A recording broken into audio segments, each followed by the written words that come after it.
সোমবার রাতে ইসরায়েল অধিকৃত অঞ্চলের আকাশে দেখা গেল খুবই অদ্ভুত দৃশ্য।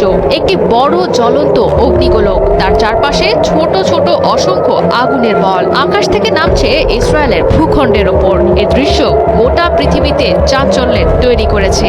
এরপরই জানা গেছে ইরান এমন এক মিসাইল ব্যবহার করেছে যার ক্ষমতা যেমন অবিশ্বাস্য তেমন মারাত্মক। ইরানের এই মিসাইলে ব্যবহৃত হয়েছে ক্লাস্টার মিউনেশন প্রযুক্তি। ইরান আগেই জানিয়েছিল তারা এমন কিছু ব্যবহার করবে যা আগে কখনো দেখা যায়নি। তার প্রথম ঝলকি বোধহয় দেখা গেল সোমবার রাতে। এ ধরনের মিসাইল ঠেকানোর সক্ষমতা প্রচলিত এয়ার ডিফেন্স সিস্টেমের খুবই কম। ইসরায়েলও পারেনি ঠেকাতে।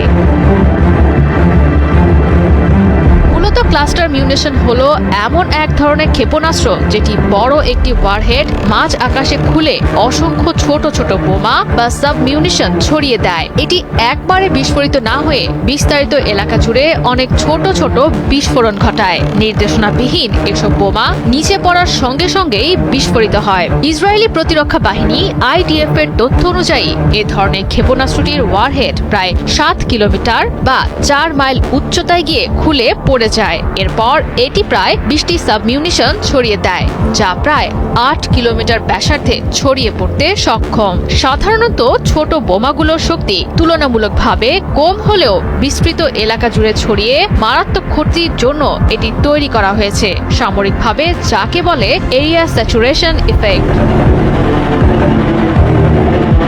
সোমবারের আঘাতকে কেন্দ্র করে অনলাইনে ছড়িয়ে পড়া একটি ভিডিও ফুটেজে মধ্য ইসরায়েলের আকাশে দেখা মেলে ক্লাস্টার মিউনিশন ক্ষেপণাস্ত্রের। ইসরায়েলি গণমাধ্যমে প্রকাশিত তথ্য অনুযায়ী ক্ষেপণাস্ত্রটি হামলায় ধসে পড়েছে অন্তত 4টি অ্যাপার্টমেন্ট ভবন। ধারণা করা হচ্ছে আশেপাশের একটি আশ্রয় কেন্দ্র ভেদ করে ক্ষেপণাস্ত্রটি ঢুকে পড়েছে।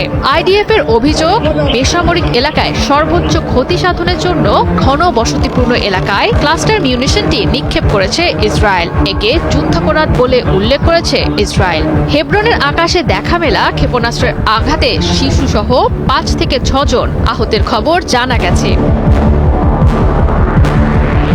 তবে অনেক সময়ই এর সাবমিউনিশনগুলো বিস্ফোরিত না হয়ে মাটিতে সক্রিয় অবস্থায় থেকে যায়। পরবর্তীতে এগুলো সৃষ্টি করে ল্যান্ডমাইনের মতো দীর্ঘমেয়াদে প্রাণঘাতী ঝুঁকি, যা সাধারণ মানুষের জন্য খুবই বিপজ্জনক। আন্তর্জাতিকভাবেও নিষিদ্ধ ক্লাস্টার মিউনিশন ক্ষেপণাস্ত্র বেসামরিক মানুষদের জন্য ক্ষতির কারণ হলেও ইরান এবং ইসরায়েলের কেউই ক্লাস্টার মিউনিশন নিষেধের পক্ষে নয়।